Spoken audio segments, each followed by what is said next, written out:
બાપા સીતારામ, જય શ્રી કૃષ્ણ। સ્વાગત છે તમારું અમારા એક નવા વિડીયોમાં। તો આજે બનાવી રહ્યા છીએ આપણે એકદમ સહેલાઈથી અને જલ્દીથી બની જાય તેવા રવા મસાલા ઢોસા। તો અમારો વિડીયો પસંદ આવે તો લાઈક કરજો, શેર કરજો અને ચેનલને સબસ્ક્રાઈબ કરજો। ચાલો જોઈએ રવા મસાલા ઢોસાની રેસીપી।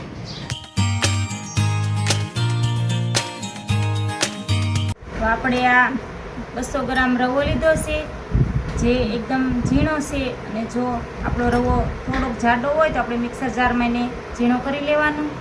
અને આ 2 ચમચી ચણાનો લોટ લીધો છે, આ 2 ચમચી ઘઉંનો લોટ લીધો છે। હવે આપણે આ એક બાઉલમાં રવાને લઈ લઈશું।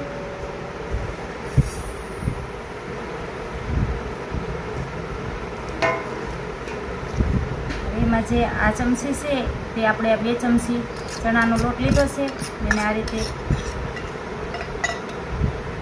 મિક્સ કરી લઈશું। આ ઘઉંનો લોટ 2 ચમચી લીધો છે, તેને પણ આમાં એડ કરી દઈશું। સ્વાદ પૂરતું આપણે મીઠું એડ કરીશું। આપણે આ બધું મિક્સ કરી લઈશું। આ રીતે આપણે આને મિક્સ કરી લેવાનું છે પહેલાં।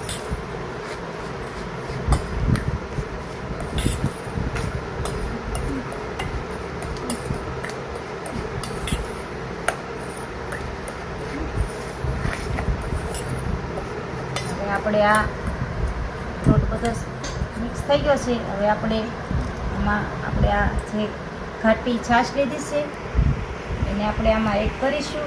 અને એકસાથે બધી છાશ એડ નથી કરી દેવાની, આ 2 વાટકા જેટલી છાશ છે અને આપણે થોડી થોડી એડ કરીશું આમાં। અને આ રીતે આપણે હલાવતા જઈશું।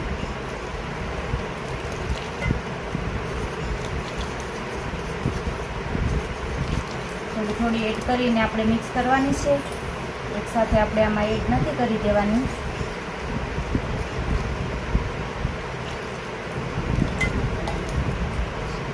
આ રીતે આપણે મિક્સ કરી લેવાનું છે। આપણું બેટર થોડુંક જાડું લાગે છે, તેમાં આપણે થોડુંક પાણી એડ કરીશું। બેટર જાડું લાગે તો આપણે થોડુંક પાણીમાં એડ કરી શકાય છે। હવે આ રીતે આપણે એને સારી રીતે ફેટી લઈશું, એટલે સરસ મિક્સ થઈ જાય બધું।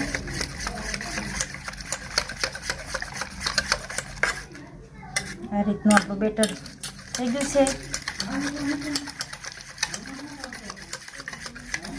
3 થી 4 મિનિટ સુધી આ રીતે હલાવતા રહીશું। આપણે બેટર રેડી છે। હવે આપણે આને 5 થી 10 મિનિટ માટે પલળવા દઈશું। તો આપણે હવે ઢોસામાં મસાલો બનાવવા માટે આપણે આ 500 ગ્રામ બટેટાને બાફી અને આ રીતે ઝીણા કાપી લીધા છે। અને આ 2 થી 3 નંગ લીલા મરચાં છે, 1 નંગ ડુંગળી છે, આ 1 નંગ ટમેટું કાપી લીધું છે, અને આ છે લીંબુનો રસ। હવે આપણે મસાલો તૈયાર કરીશું। તો મસાલો બનાવવા માટે આપણે 2 પાવડા તેલ ગરમ થવા રાખ્યું છે, તે ગરમ થઈ ગયું છે। હવે એમાં અડધી ચમચી રાઈ જીરું એડ કરીશું, ચપટી હિંગ એડ કરીશું। હવે એમાં આપણે આ લીલા મરચાં કાપીને રાખ્યા છે તેને એડ કરી દઈશું, અને આ ડુંગળીને પણ એમાં એડ કરી દઈશું। હલાવી દઈશું આપણે।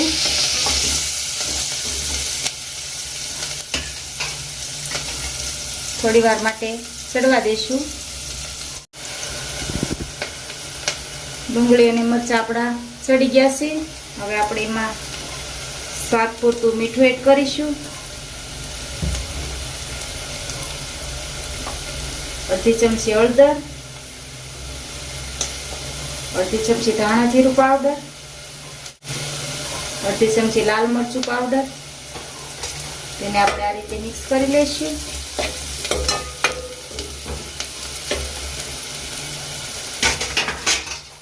આપણે જે ટમેટું કાપીને રાખ્યું છે તેને એડ કરી દઈશું, આ રીતે હલાવી દઈશું।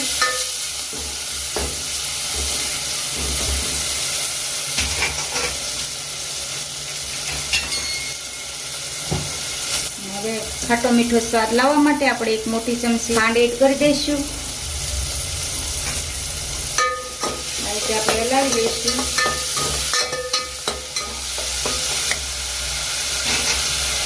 અડધી ચમચી આખું જીરું એડ કરી દઈશું.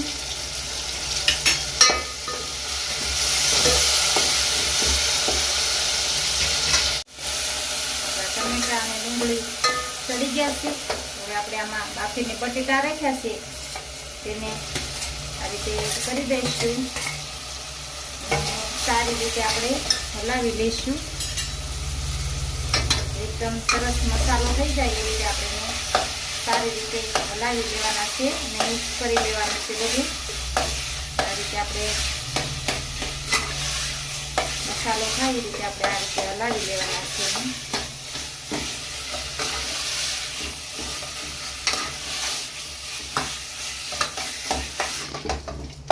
આ રીતે આપણે એકદમ મસાલો બનાવી લેવાનો છે. બટેટાના બટકા ન રહે અને બધા જ ભાંગી અને એકદમ બધા મિક્સ થઈ જાય એ રીતે હલાવી લેવાનો છે. હવે આપણે આમાં જે આ લીંબુનો રસ કાઢીને રાખ્યો છે તેને એડ કરી દઈશું.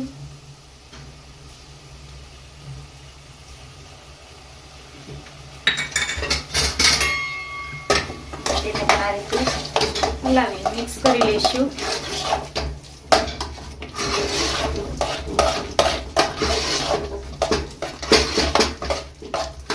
બનીને રેડી છે આપણો ઢોસાનો મસાલો સરસ. ઉપરથી હવે આપણે કોથમરી ઝીણી સમારીને રાખી છે તેને એડ કરી દઈશું.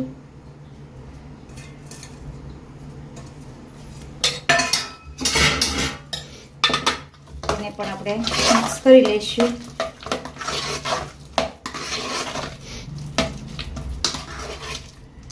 બેટર પલ્લીને સરસ રેડી થઈ ગયું છે. હવે આપણે આને 2 થી 3 મિનિટ સુધી આ રીતે આપણે ફેટી લઈશું.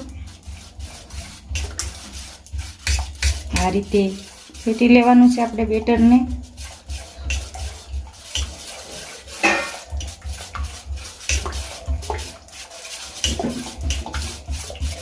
હવે આપણે એક ચપટી ખાવાનું સોડા છે તેને આમાં એડ કરી દઈશું.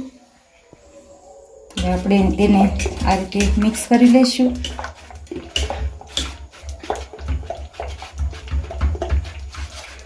અને સોડા આપણે જ્યારે ઢોસા બનાવીએ ત્યારે જ એડ કરવાનો છે. ઢોસા બનાવવા માટે આપણે નોનસ્ટિક ઢોસાની તવી આવે છે તેને આપણે રાખી દીધી છે અને તે ગરમ થઈ ગઈ છે. હવે આપણે એની ઉપર થોડો પાણીનો છંટકાવ કરીશું એટલે થોડી ઠંડી થઈ જાય. અને આ રીતનું કોટનનું કપડું લેવાનું છે તેનાથી આપણે આ રીતે સાફ કરી લઈશું. ત્યાર પછી આપણે થોડું એમ તેલ લગાવી લઈશું.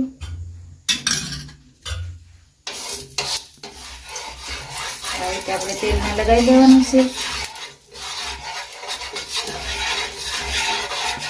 તેને પણ આપણે આ રીતે પીસી લેવાનું છે. આ રીતે આપણે હલાવવાનું છે. હલાવીને જ આપણે ઢોસો બનાવવાનો. હલાવી આ રીતે આપણે બેટરને પ્લેટ ઉપર રાખીશું. આ રીતે આપણે 1.5 ચમચો બેટર આમાં પ્લેટ ઉપર રાખીશું. ત્યાર પછી આપણે અંદરથી બહારના રાઉન્ડમાં આ રીતે ચમચાને ફેરવતા જઈશું. અંદરથી આપણે બહારના સાઈડમાં આ રીતે લેતો જવાનું છે આપણે બેટરને. આપણો ઢોસો એકદમ સરસ ઉસકી જાય છે. જુઓ એકદમ સરસ બની ગયો છે. અને હવે આપણે તેની ઉપર જે આપણે મસાલો બનાવીને રાખ્યો છે તેને લગાવી લઈશું. આ રીતે પણ લગાવી શકાય અને આખા ઢોસામાં આપણે લગાવી લેવો હોય તો પણ ચાલે.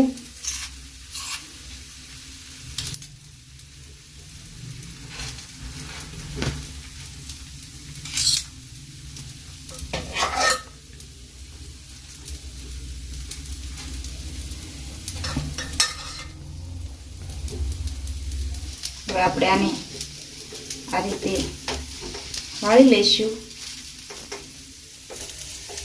એકદમ બ્રાઉન અને સરસ ક્રિસ્પી એવા ઢોસા આપણા બનીને સરસ રેડી છે.